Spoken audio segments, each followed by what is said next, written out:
Buenas tardes, pues para continuar con nuestras clases, ahora hablaremos sobre el conocimiento. Esto a partir del texto de Luis Villoro, Querer, saber, conocer. Cuando hablamos de conocer siempre nos referimos a algún sustantivo, es decir, conozco una persona, conozco un lugar, conozco algo sustancial. Conocemos personas o cosas. Conozco a algo o a alguien. Implica saber algo acerca de eso que conocemos, de esa persona, de ese lugar, de esa historia, por ejemplo. Conocer un libro implica predicar de él varias notas que expresan sus características o sus cualidades.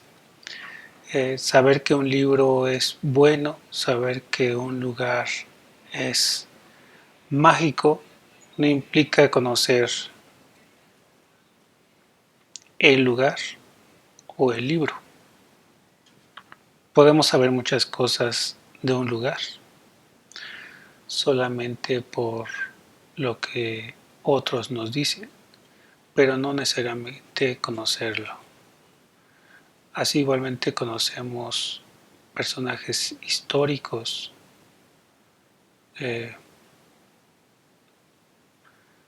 asimismo sabemos cosas de personajes históricos, pero no los conocemos. Para conocer a algo o a alguien es preciso tener una experiencia personal y directa con esa otra persona, con ese lugar, con aquella situación. Haber estado en contacto entonces y familiarizado con todos los elementos que lo constituyen. Consiste no en un solo acto, sino en muchas experiencias variadas, capaces de ser integradas, articuladas en una unidad. El conocimiento se adquiere entonces mediante aprehensiones inmediatas con la realidad, siempre a partir de nuestras percepciones, pero el percatarse de algo no es conocimiento. Oler, saber, saborear, tocar, no es en sí un conocimiento, pero es necesario para el conocimiento. El conocer rebasa la simple suma de aprehensiones inmediatas. Requieren pues que se refieran o se dirijan a un mismo objeto que se presenta en todas ellas. Es decir, una persona es por sus diferentes cualidades que le dan su rostro, su esencia. El conocimiento se adquiere mediante aprehensiones inmediatas, pero el conocimiento rebasa la simple suma de esas aprehensiones. El conocimiento de un lugar no solamente se da a partir de sumar colores, sabores, texturas, sino que como todos esos elementos se refieren de una forma a la esencia de ese lugar. Suponen tres cosas: la permanencia y continuidad en el espacio y el tiempo a través de sus variadas presentaciones del objeto. Supone también cierta regularidad de las variaciones de sus presentaciones en relación con las variaciones del entorno. A pesar de que los elementos de un lugar cambien a través del tiempo, a pesar de que la forma en cómo se manifiestan las cosas de ese entorno o de esa persona,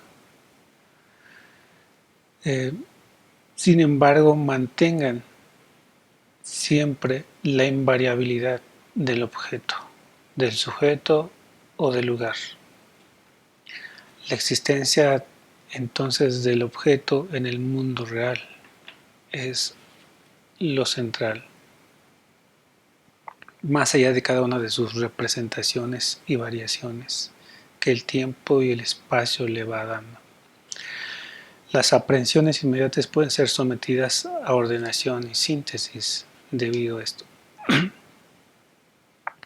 Es decir, lo que nosotros aprendemos de esa realidad no está desvinculado de otros elementos ni tienen una ruptura en el tiempo, sino que son continuas y a su vez están encadenadas a situaciones, razones, momentos, situaciones. Conocer supone que el objeto de referencia permanezca y se enriquezca en aprehensiones sucesivas, que hace de una persona lo que es en verdad. Conocer supone tener una serie de experiencias diversas sobre el mismo objeto, sobre la misma persona o sobre la misma experiencia. Y poder hacer de algún modo una serie de inferencias referidas a esa situación, a esa persona o a ese lugar. Conocer entonces es integrar en una unidad varias experiencias, que en un momento dado son experiencias parciales, pero que se van unificando, articulando en un objeto del conocimiento. Incluye las aprehensiones inmediatas por la experiencia directa y también creencias, todas ellas que tienen referencia al mismo objeto, a la misma situación o a la misma persona. Y son creencias básicas de su existencia real, no solamente imaginaria. Su existencia espacio-temporal. Supone formarnos un cuadro general acerca de cómo es y no de solo cómo aparece. Conocer es saber cómo es en realidad, no solo saber que X es que X, es decir, que la persona, que el objeto o la situación es tal o cual cosa, es captarlo tal como es realmente, no como nos dicen que es, no como el sujeto pueda decir que es, sino como en realidad es. Tener experiencia directa entonces es la condición necesaria para conocer, y también lo es que el sujeto, el objeto o el lugar efectivamente exista. No podemos conocer lo que no existe. Entonces decíamos que tener experiencia directa de tal persona o tal situación es condición necesaria para conocerla, y también lo es que exista, decíamos. No podemos conocer lo que no existe. Antes de la existencia del maíz no había conocimiento del maíz, por ejemplo. Si alguien dice conocer algo, demostrar su inexistencia es refutación suficiente. Solo de la experiencia hay conocimiento, y este supone la existencia real de lo conocido. Si conocemos algo, tenemos entonces la capacidad de responder a las preguntas acerca de lo que conocemos. Si conocemos, somos fuentes de información sobre nuestro conocimiento. No es solo describir su aspecto externo, sino captar la esencia, el modo como sus partes están articuladas, la forma en cómo se están sustentadas cada uno de sus elementos en un todo. es saber y poder integrar en una comunidad cualquier experiencia y cualquier saber de un objeto. Conocer es comprender el elemento nuclear. El conocer aspira a captar una totalidad. Al conocer algo, nos familiarizamos con su estilo de comportamiento o su modo de funcionar y tenemos entonces la capacidad de actuar adecuadamente ante él. Sabemos cómo tratar a la persona, sabemos cómo funciona una herramienta, sabemos qué camino lleva a qué lugar. Conocer entonces se refiere a dominar teóricamente las reglas y preceptos conforme los cuales se puede realizar una operación, pero no necesariamente saber aplicarlos. Saber hacer implica siempre algún conocimiento. Conocer entonces designa cualquier forma de captar la existencia y la verdad de algo. A diferencia del saber, que se justifica en razones objetivamente suficientes, el conocer tiene sus razones, pero estas son individuales y personales. Para conocer solo puedo referirme a un tipo de razones, las experiencias personales, las cuales implican tener razones eh, justificadas en experiencias individuales. El conocimiento de algo nos lleva a un saber, y ese saber se justifica con las razones objetivas, pero el conocimiento que nos llevó a ese saber se justifica con la experiencia personal.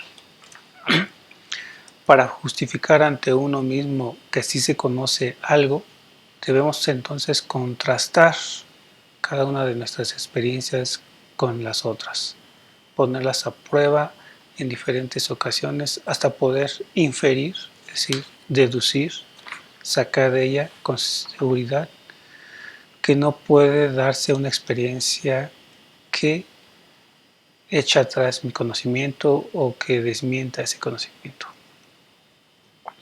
Es decir, tenemos que ponerla a prueba para afirmarla, para comprobar que en verdad se refiere a la realidad. Solo entonces se justifica decir que conozco y no solo que creo conocer. Para demostrar que conozco es necesario hacer manifiesto los antecedentes y consecuencias de mi conocer, que tuve ciertas experiencias y que esas experiencias me han ayudado a saber enfrentar tales situaciones o saber usar tales herramientas o entender tales lenguajes o actitudes.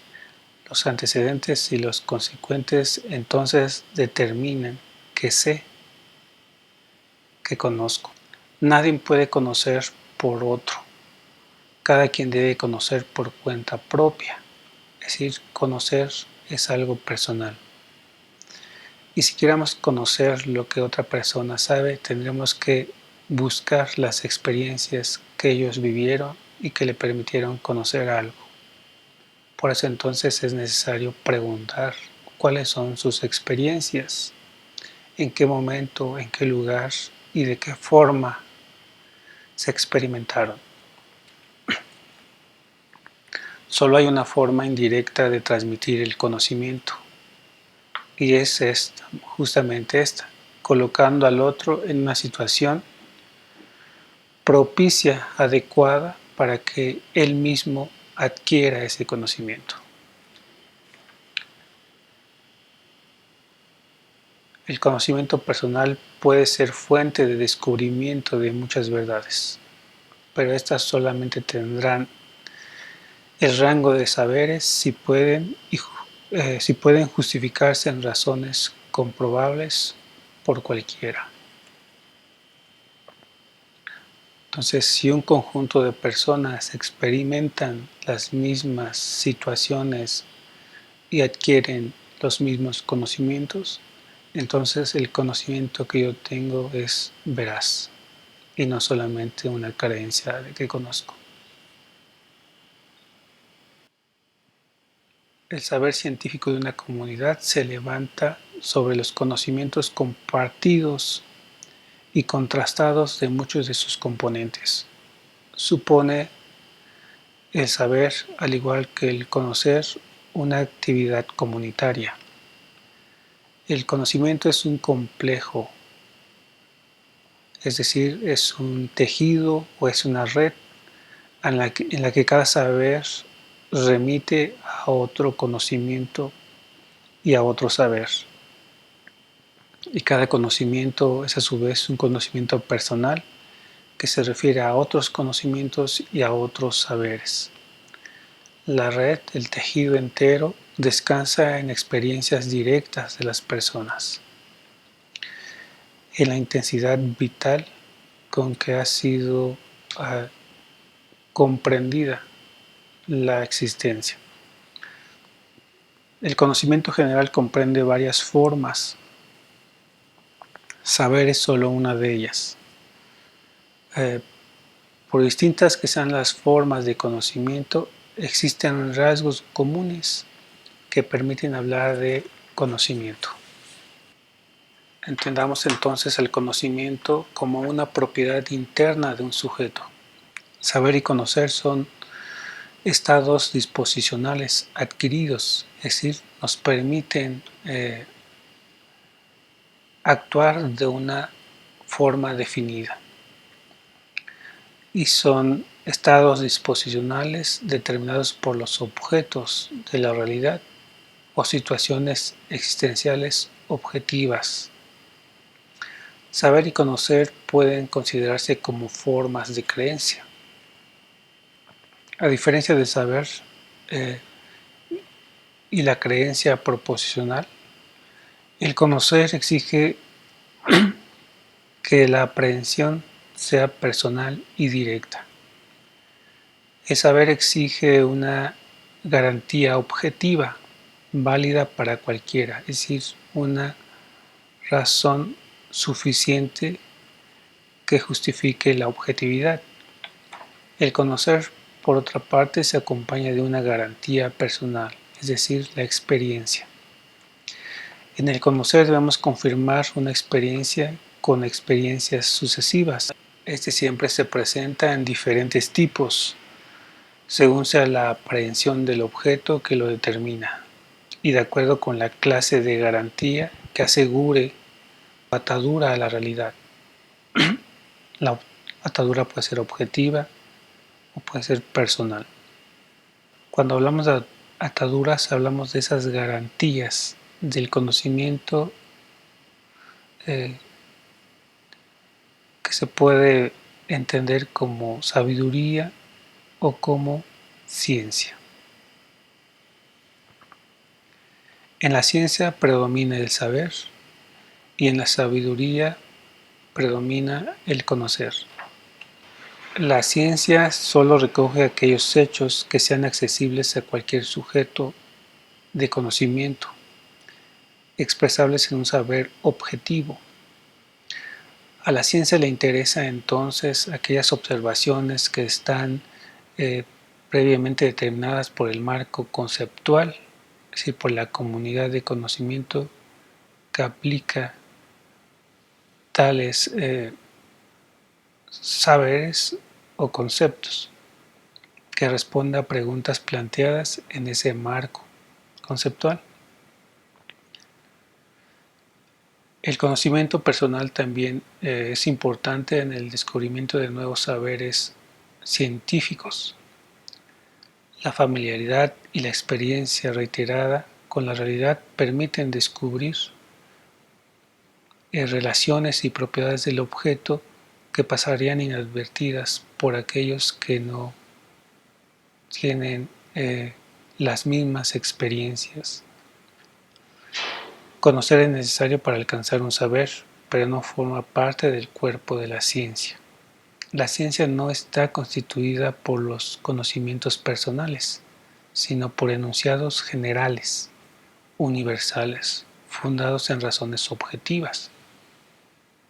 La ciencia es sobre todo un saber impersonal, objetivo.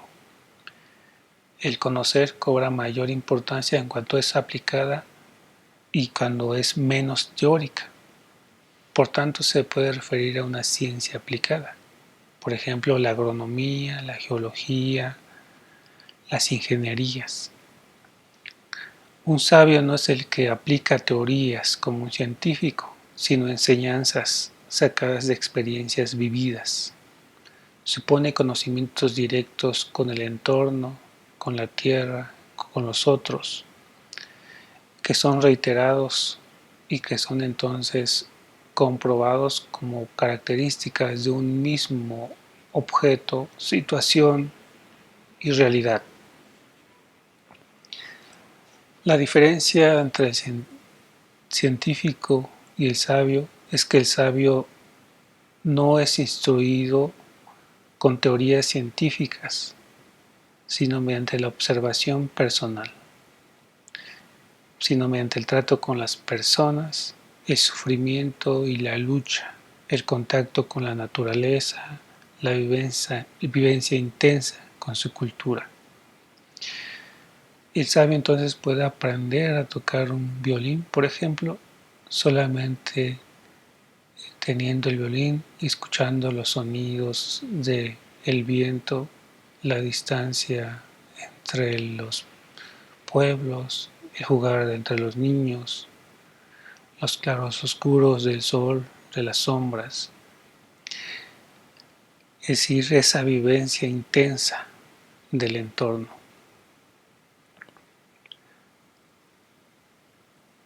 Los resultados de la ciencia se transmiten mediante discursos, ensayos, escritos, manuales. Las verdades de la sabiduría pueden comunicarse, aun sin palabras, mediante el ejemplo de una vida. Sabio no es el que sabe muchos principios generales, ni el que puede explicarlo todo mediante teorías, sino el que puede distinguir lo esencial detrás de aquello que son meramente apariencias.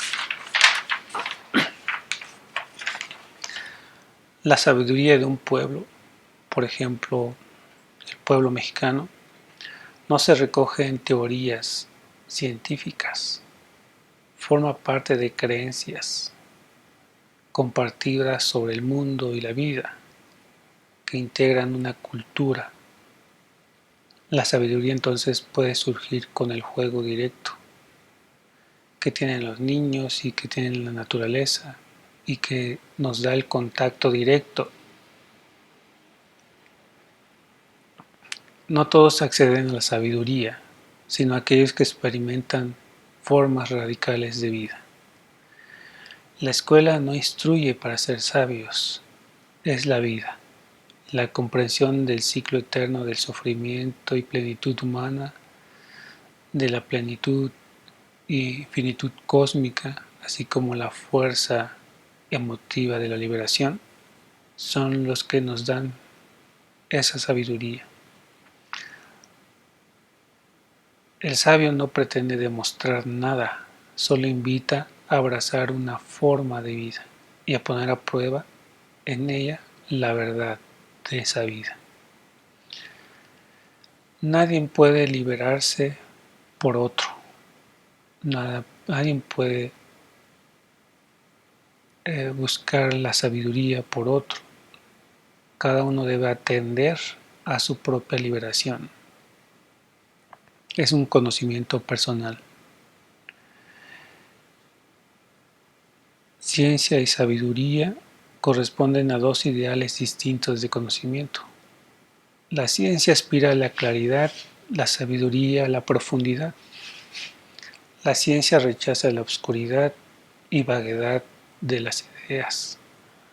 La sabiduría busca en esa oscuridad y vaguedad de ideas desentrañar su centro, su sentido, su importancia para la vida. La ciencia no puede reemplazar a la sabiduría, ni la sabiduría puede reemplazar a la ciencia. Las dos son necesarias. No puede haber una ciencia que deje de lado también la sabiduría, porque entonces puede haber ciencias que destruyan a la misma vida. Por ejemplo, en la Segunda Guerra Mundial, cuando la ciencia sirvió para experimentar sobre los cuerpos humanos. ¿De qué sirve la ciencia cuando la tecnología que innova solamente sirve para enclaustrar y dominar a las personas? Una ciencia sin sabiduría no sirve para la vida, pero una sabiduría sin ciencia es incompleta. Esa sabiduría tiene que ser sistematizada también, tiene que ser plasmada no solamente en la repetición de esos actos, sino también en la explicación y razonamientos del por qué son necesarias esas prácticas de esas personas consideradas sabias. Ciencia y sabiduría son imprescindibles, no se pueden hacer a un lado o rechazar, porque ambas cumplen una necesidad humana: orientar la vida de modo que nuestra acción sea correcta, sea acertada, acorde con la realidad y no con una fantasía y no con una ideología.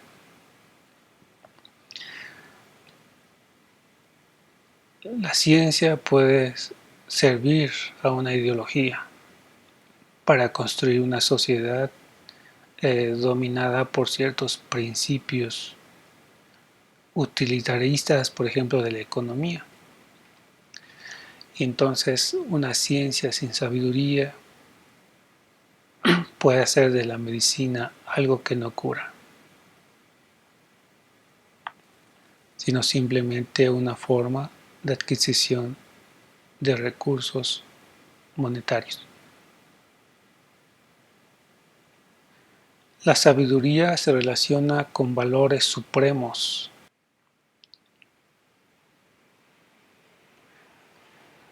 En los derechos humanos tenemos principios y valores supremos como son la vida, la libertad, la expresión, la libertad de tránsito, la libertad de organización.